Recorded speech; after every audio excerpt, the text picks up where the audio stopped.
Hello creatives, we're doing day 2. We're making crocheted washcloths. Now using cotton, 100% cotton yarn. I have sugar and cream. I've already made this one. You see there's a little pouch. You can put a bar soap in there or um, use some sort of a gel on top of it. It works. They wash up really easy. And these are better than those plastic loofahs for your skin because they actually work. Those plastic ones are nothing. They don't take the skin cells off.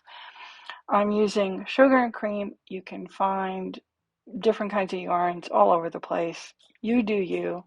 I've decided to use up what I have. And here I'm showing you the measurements.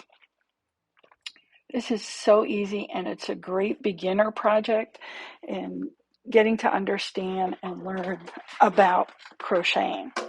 So let's see, 4 millimeters, size 6, whatever works. I have a ton of different crochet hooks and doesn't matter. I'm going to show you how to make a slip knot. We just turn that around. Short end goes into your right hand if you're a righty, and then you are going to do a chain. So I forgot how many I chained, but chain as long as you feel like you want your washcloth to go. You probably want to double it so that you could fold it over and that'll be easier, or you can just make it longer and fold it over. It's really up to you.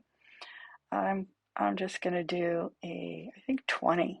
I have 20 stitches here. And then I'm going to do a half double crochet. I think that's what I do, is a half double crochet. And you pull, it's a double crochet, sorry. Yarn over, go through the stitch, yarn over, pull it up, yarn over, pull through 2, yarn over, pull through 2. Looks complicated, sounds complicated, but it isn't. It's really very easy.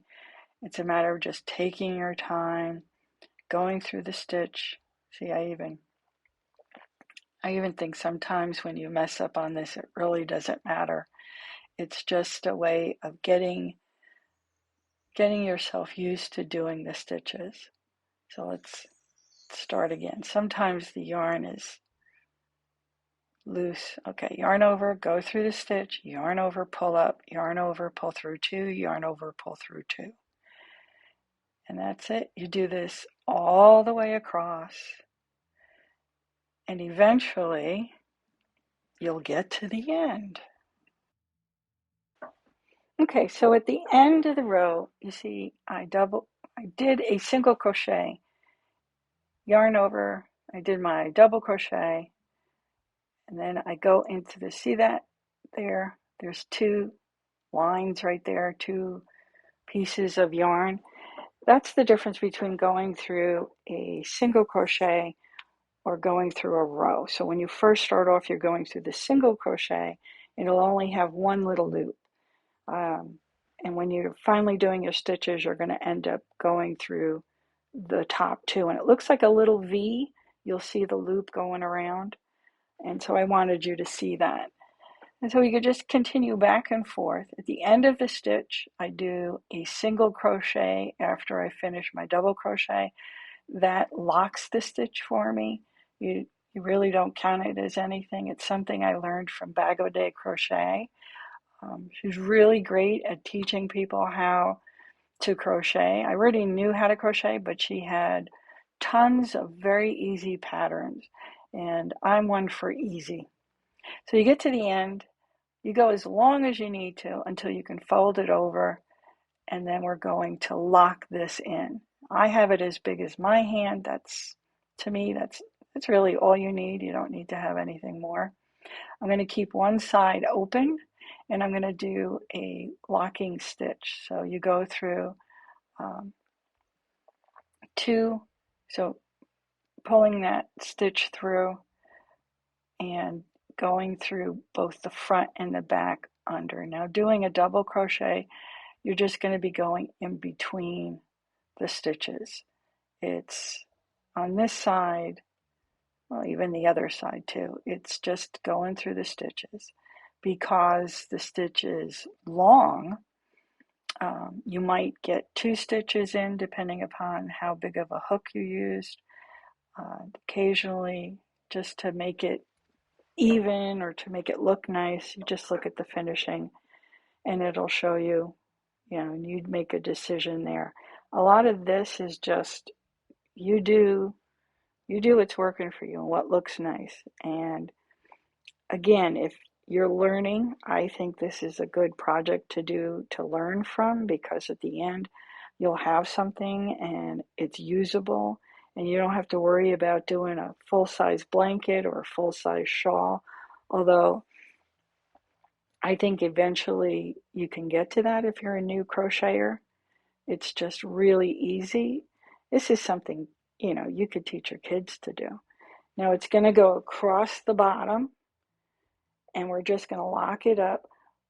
But here's the catch. What's going to happen in the video is I'm going to go up the side that's closed off. And I'm doing that because I want it to look cohesive. So I want that stitch to be going all the way around the whole washcloth. Now, just as an aside, this doesn't have to be a bath washcloth. This could be a kind of cloth that you use to wash dishes. So that could go with the scrubbies that were made in the other video, which is day 1. And that's an easy one. Although these colors make me happy. That pink one didn't make me very happy, but it is what it is. Scrubbing dishes is not happy work, is it? All right, so we're at the end of this side that's open, and now I'm going to go across the top. See how I got it all the way around? That's what we're going to do. We're going to go all the way around. And even though it's not needed for the mechanics of the piece, you can leave it, you can end it there, cut it off, and then hide your stitch, hide your loose yarn, and knot it up if you want to. This is actually, in my mind, it gives it a nice finished look. It sort of makes it cohesive, the whole thing going through. So it's up to you on whether or not you want to do that. It will still work. It's not like it has to be done. And you can put, if you have special soap, if you can buy soap from a crafter. So there's a lot of craft fairs around this time of year, and there are people who make soaps. Find one that they make them without scents in them. They make them with soy. They make them for people who have allergies. So this is something you can consider when you are making it for whomever. You can put in some specialty soap. It can go right into that as a bag, and there it is. Now I'm going to go across the top. You see, I pulled apart. This is where the opening is going to be, and I'm just crocheting a single crochet all the way around into each stitch around the top, and that's just to finish it off. I think it makes it, look nice. It gives it some body so that it sticks. It's not floppy. And if you wanted to, you could take your yarn and do a single crochet and make a long piece that you can use as a way of tying off the end. You can weave it in and out.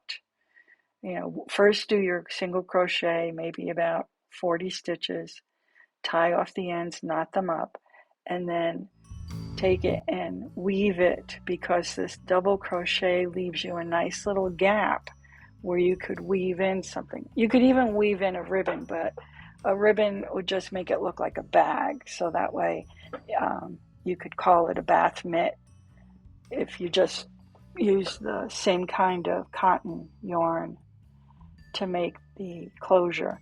and that way it closes off, and the person can use the foaming body wash, they can use soap, they can use stuff from wherever, their own little thing, and this really makes it a better exfoliator than those plastic loofahs that they sell. Unless you get a real loofah, which are expensive, unless you get a real one, those plastic ones do nothing, and they harbor nastiness. This you can throw in the wash.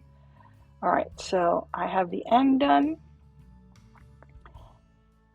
and I'm just going to, I don't know what I'm doing right now, organizing things. That goes to show you my attention goes from one thing to another. So I would cut off that end, that would be the finished, and then I'd weave that through to, I'm going to use my crochet hook. You can use a darning needle and weave it through, because it, being that it has single crochet all the way around, the likelihood of that coming apart is really, really low. So that's it. This is our final day. No, not our final day. Our day 2. I look forward to seeing you on day 3. Please subscribe if this was interesting to you. It's free, and it lets you bring in people that you like into your feed, I hope. We'll see you next time. I'll see you tomorrow.